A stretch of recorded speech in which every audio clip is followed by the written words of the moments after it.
इस्लाम के अंदर अल्लाह के नबी के सामने है, ऐसे ऐसे इम्तिहान, ऐसे ऐसे सवाल, ऐसे ऐसे जवाब किए जाते जो आदमी चौंक जाता। एक तरफ तो पूरा सऊदी अरब है, जितने भी आज ये कहते हैं ना कि 57 मुस्लिम देश कंट्री, सब काफिरों की थी, सब। अल्लाह के नबी का जन्म जो है गरीबी में हुआ, वो यतीम थे। जब पेट में 2 महीने के थे, जब माँ बाप का इंतकाल हो गया, जब 4 या 5 6 साल के थे, जब माँ का इंतकाल हो गया, बाद में दादा का इंतकाल हो गया, कोई ना बचा, यतीम थे, लावारिस थे। एक चाचा थे अमीर हमजा, उनको भी शहीद कर दिया। एक चाचा बचे अबू तालिब, वो मुसलमान नहीं हुए थे, वो भी उनके साथ में शामिल थे।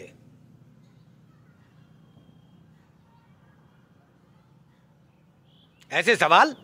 यमन का बादशाह आया और कहने लगा, बुलाया मक्का वालों ने सऊदी अरब में, बुलाने के बाद में कहा, ये हमारा भतीजा, हम इसके चाचा है, हमारी जाति जो है वो कुरैश खानदान की है, यानी हम लोग कसाई हैं, ये भी कसाई है, हम भी मक्का के रहने वाले और ये भी मक्का का रहने वाला है, हम अमीर हैं, हम सरदार हैं, यहाँ के चौधरी हैं, और ये कुछ भी नहीं हमारे सामने। ये हमारा मुकाबला करता है और ये कहता है कि अल्लाह एक है, बिगड़ी बनाने वाला एक है, औलाद देने वाला एक है। ये ऐसे ऐलान करता है। हमारे जो बुत 360 बैतुल्लाह के अंदर रखे हुए हैं, ये जो मूर्ति रखी है, इनको गालियाँ देता है और कहता है कि एक ऊपर वाले को मानो। जो रात में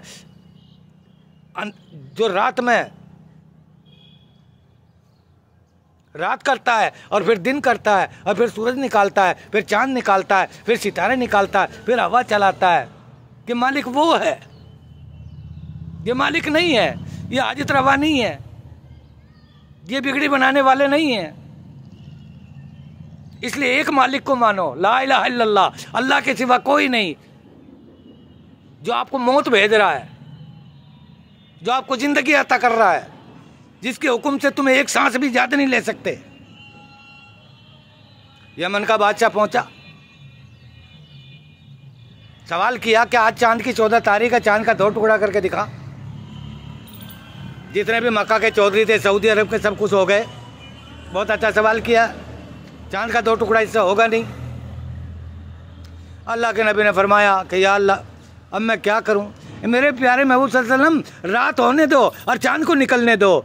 चांद की तरफ उंगली का इशारा करना काम तेरा है और चांद का 2 टुकड़ा काम करना मेरा है। मेरी कुदरत को मुझे अच्छी तरह से पता, कैसे मनवाऊंगा? आप तो ऐलान करते रहो, आप तो इनको बोलते रहो, आप तो इनको मैसेज देते रहो, चाहे कुछ भी हो जाए।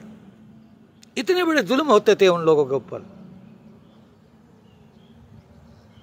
जैसे रात हुई, अल्लाह के नबी ने जैसे इशारा किया चांद की तरफ उंगली का, तो आधा टुकड़ा पहाड़ी के पल्ली तरफ जाके गिरा, आधा मोहम्मद सल्लल्लाहु अलैहि वसल्लम के कदमों पर जाके गिरा।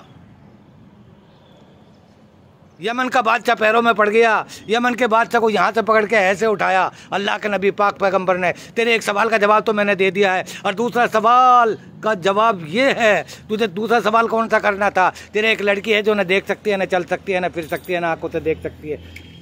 तो इसलिए मेरे पास में आया है कि वाकई अगर वो नबी है, वाकई अगर उसके पास कोई मौजिज़ा है, वाकई अगर वो रसूल है और कोई उसके पास चमत्कार है, तो हो सकता है मेरी लड़की ठीक हो जाए। तू इनके फैसले नहीं करना आया, तू तो अपना फैसला कराने के लिए आया। तो जाओ, हमने अल्लाह से दुआ कर दी है, मेरा एक मालिक है, जाओ तेरी लड़की ठीक हो चुकी है। यमन के बादशाह ने जा करके देखा, जो लड़की काफिर थी, कुरान का एक लफ्ज, एक वर्ड नहीं जानती थी, जो आंखों से देख नहीं सकती थी, कानों से सुन नहीं सकती थी, जुबान से बोल नहीं सकती थी, वो बैठी हुई कुरान करीम पढ़ रही है, अल्लाह का कुरान पढ़ रही है।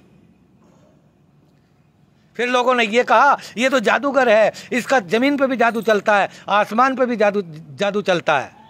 झूठा कहा कि ये तो झूठा है, कज़्ज़ाब कहा, आवारा कहा, दीवाना कहा, मजनू कहा, रोज गालियां दिया करते, रोज पत्थर मारा करते। क्यों? लड़ाई एक बात की है, कलमा क्यों पढ़ता है? यूं क्यों कहता है कि ये 360 जो बुत है, ये हाजत रवा नहीं, ये अल्लाह नहीं है, मेरा अल्लाह एक है, जो आसमान की तरफ उंगली करते, अल्लाह एक है।